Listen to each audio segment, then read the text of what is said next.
Ecotourism is on the upswing in Israel, especially in the Galilee region in the north. Tourists from both Israel and abroad can travel and spend time in activities that minimize impact and build cultural and environmental awareness. Chemdatia in Moshav Sedra Ilania is a small bed and breakfast with 5 rooms in carefully restored stone farm buildings from the early 20th century. The complex includes vineyards, goats, and seasonal organic vegetable gardens, providing food and wine for the guests. The idea is to grow everything here, and if you don't have it here, to try to give to other people around this region the option to grow and to buy from local production. In Israel, water conservation is always important. All the water from the rooms are going down to the wetland and to grey water, and in order to irrigate the orchards. The vision of Chemdatia is that it's a window to a simpler past. It was one of the first farms in Israel that was started by Jews returning to their homeland in the late 19th century.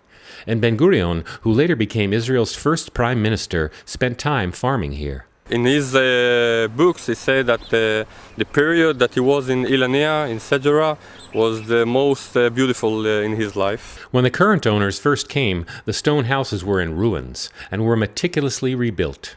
Atalia Trua, one of Chemdatia's owners, feels passionately about the importance of the work. The ecological life is the only way to live today.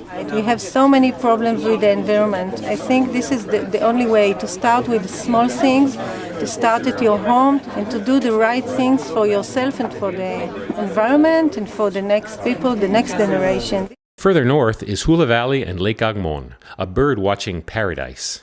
The valley is a major stop for the over 500 million birds, 400 species, that migrate between Europe and Africa every spring and fall.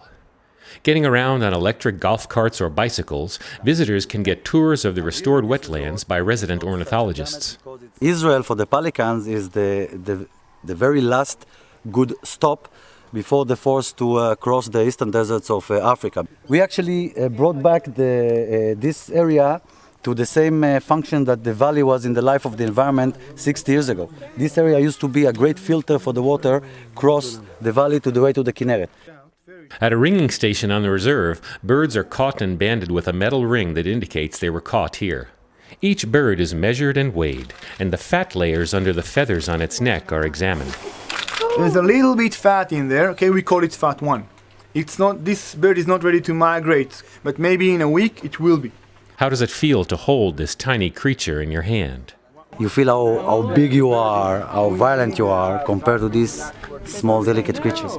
And you feel the responsibility you have in your hands. High above the Hula Valley, in the scenic old town of Rosh Pina, is Mitzpe Hiya Hotel, Spa, and Organic Farm. Dating from the 1960s, the hotel was the vision of Dr. Eric Yaros, a physician and homeopath who emigrated from Berlin.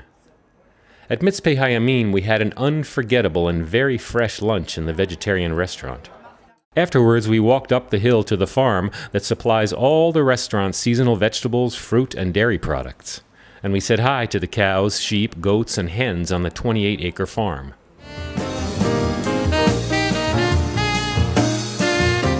Find out about other exciting stories at Israel21c.org.